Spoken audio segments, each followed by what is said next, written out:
cast. They're with you.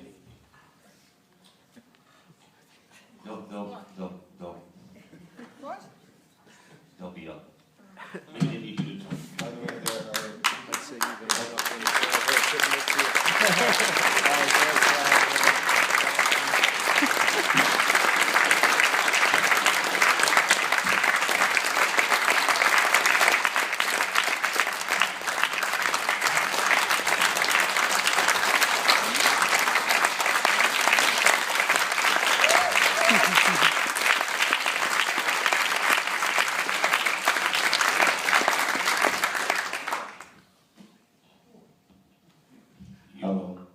There are razor blades downstairs for whoever needs to use them. It's indeed a tough film. Thought it was a family comedy we were making. Well, he failed. Sorry to break it to you. When I saw the film, a couple things struck me most of all about it. One was the incredible power of this central idea, or one of the central ideas that a mother will tell these lies to her son in order to make him think that what is real is not real. It's an incredibly forceful idea, and I think an idea that is great for cinema, because cinema is about what you see, what you believe in. And then the other thing that struck me, that it's a film about cycles, things that keep happening over and over again.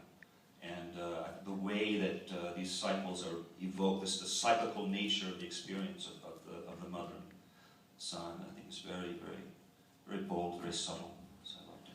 Congratulations. What would you like to tell us about the film? I mean, what is at the background of your interest in this subject? I used to work in an institution many years ago, and every weekend the parents or the guardians of the people who were in the institution would come and visit. And they were never malicious, they were never ugly, but they always behaved as if the desire for intimacy was an aberration. Now, if you have the moral certitude to decide that sexuality is somehow an aberration, and you impose that upon somebody, you are automatically and justifiably perceived as being fascistic or being moralistic or being repressive. But if you're given the authorization as somebody who is the guardian or the parent of somebody who has been diagnosed with a mental illness, suddenly your fascistic repression becomes a qualification. And I used to see it again and again, and I thought someday, somehow I'm going to have to write something about that. And then the second thing is the idea of a mother. Mothers lie to their children every day. Fathers lie to their children every day. My missus is here, Lisa. We've got a 6-year-old kid who right now is questioning the reality of whether or not Santa exists. And his logic, he's been told in school that Santa doesn't exist. And he's telling these other kids they're wrong, because the reality is there's no way his parents could afford to buy the presents he gets. And suddenly you're going, that's the logic the kid is using. He's justifying the reality of Santa by suggesting that his parents are too mean to buy him a bunch of presents, but also the reality that it's too impossible not to believe. Now we all buy into Santa, we all buy into Christ, we all buy into a whole series of notions that make us feel good. But when you have a mother who believes that the best thing to do for her son is to use illusion to protect his brain, to protect his heart, to protect his fantasy, there's not a huge difference between that and the illusions that we give to our kids every day.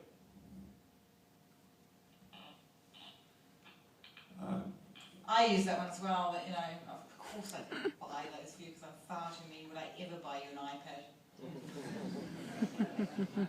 They believed it. The performances by all three of you on stage, and by the woman who plays Catherine.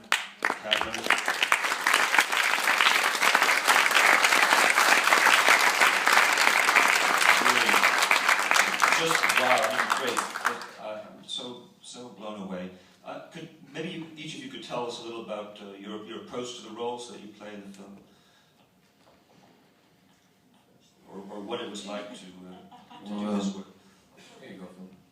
I was out of work and I was thinking of giving up acting, and all of a sudden this beautiful story came along, which moved me beyond words by this wonderful filmmaker that not many people have heard of. And the one thing I want to get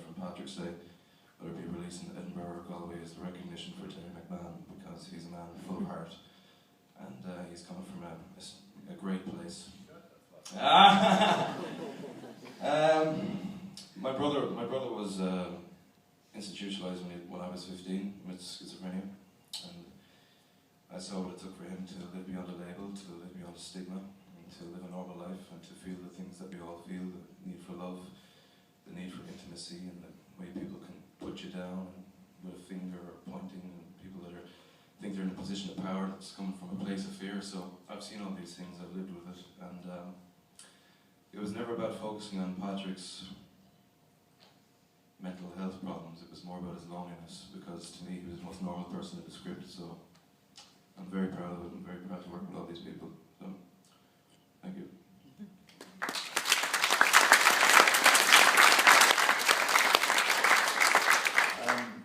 I think the basic thing about it is that when you read a script like that, you just know that there's something special going on, and in an actor's life it actually doesn't happen that often.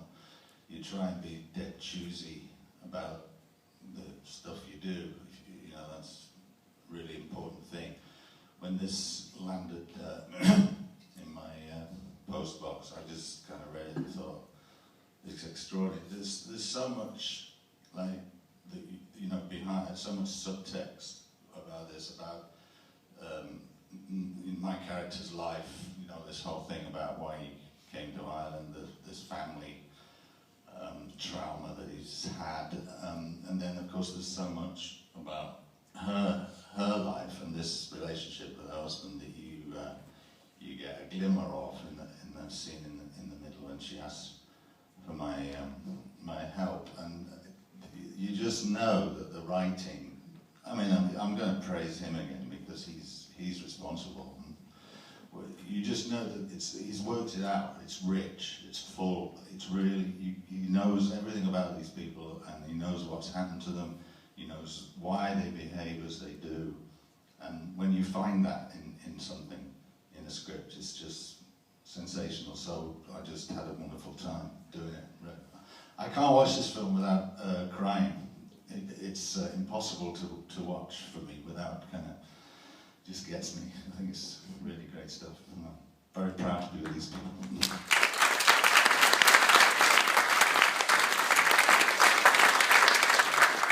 Oh, well, fundamentally, most of our relationships, we make mistakes all the time, don't we? Constantly, over and over, and to face up to them and to shift something and not make it again is quite important. And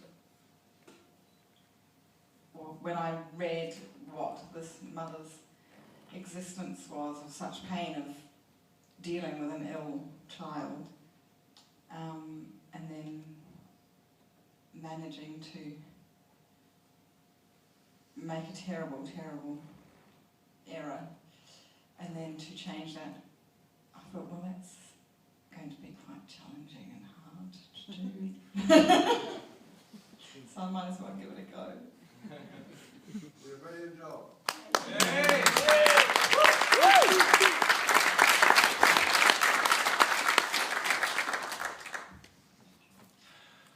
Questions from the audience for any of these people? Robert?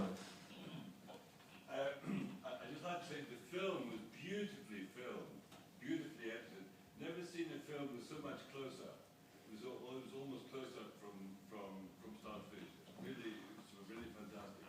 Also, starting off with the definition of madness, very interesting, because of course, obviously, everybody was mad except for the schizophrenic, and the schizophrenic was also the only person who actually knew his own madness, which is also a definition of being sane. But also, he's also the artist in the picture, I think, as well, because he at least has a constructive way with his own, with his own problems, with his own attitudes, whereas everybody else is actually destructive themselves and to everybody else. So it's got lovely metaphors, and then the music is great. The way it comes in, the editing, it's about the whole package. The way the actors are all on the same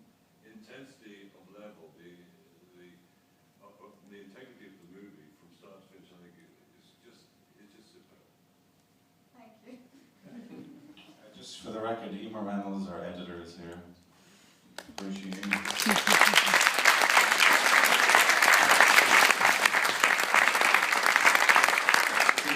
Talk about both the visual and the editing. Michael Lavelle shot it, unfortunately he's not here, but myself and Emer spent 14 weeks together in a room, a sweatbox, going through it again and again and again, trying to find those places, those moments. And listen, I'm sure all of you didn't love the movie. I'm sure it's a movie that's going to divide people. I'm sure some people will respond to it and some won't, which is all good. But to be in a room with Emer for 14 weeks and to find those landscapes of the human face, which became more and more the prevalent choice, you understand that we either have landscapes that are vast and extraordinary, or we have landscapes that are on the face. And when you got these kind of faces, the choice became very easy. Yes, sir. Well, first off, I mean, just want to commend y'all for taking on, I mean, for the actors, and also just for writing it, and for taking on something that it's an extremely hard subject, and I'm going into the mental health field. I'm terrified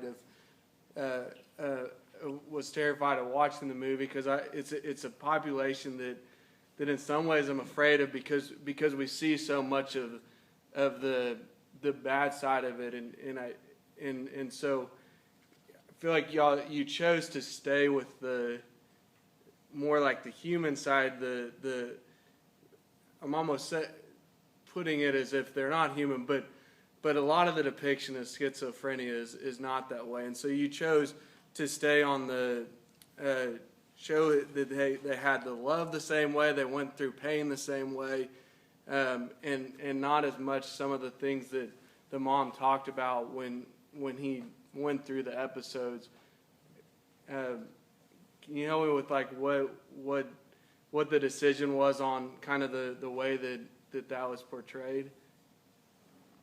Well, the reality is, it was not until too recently when homosexuality was deemed to be a mental aberration, a mental illness.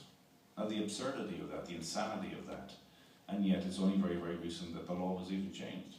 So the idea of where you have the moral authority to impose something on somebody else, and you were given justification for it, is not too far away from defining something by race, defining someone by sexuality. But for some reason we give mental illness a qualification to other people. And very often they are driven and motivated by the wrong things. It could be the pharmaceutical industry, which doesn't give a damn about its patients, but is only interested in bottom line profit. Or it could be a doctor in a hospital who decides ignobly to exploit or manipulate based on their position of power. And we're not trying to be mental health experts. We don't claim for a moment to be that thing. And we're not trying to make that movie. But what we are trying to make is a movie where somebody who has an aspiration toward intimacy has the right toward that intimacy. And in actuality, very often the right toward intimacy is destroyed by people who are themselves the aberration.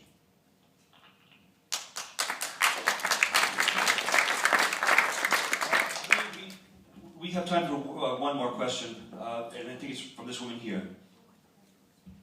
I'm curious why you chose to bring in learning disability along with schizophrenia. It confused me a bit. First of all, I didn't seem very learning disabled, but was there a reason that you added that label? You mean why those three characters outside his life have learning disabilities? Because she has, and he has, and the lover has. I presume that's what you're referring to, because if you suggest for a moment that he has a learning disability, it's not. No, I'm not saying that. No, but I understand it. I think the point being that what is defined as a learning disability? In what shape or form do you think Patrick is learning disabled? No, but it's a genuine question. Like, where did you perceive the learning disability to be? The terminology was used in the film. Of course, but that's the point, is that the idea of presuming that we have the right to use a kind of language. The only character who learns is him. Everybody else insists on repeating the same cyclical pattern. Over a 4-year period, we are watching these people go through the same pattern again and again and again and learning nothing. And they are the people in authority. The only one who learns anything is the guy who's supposed to be slow. Does that make sense? Yeah. Ladies and gentlemen, Terry McMahon, Terry Fox,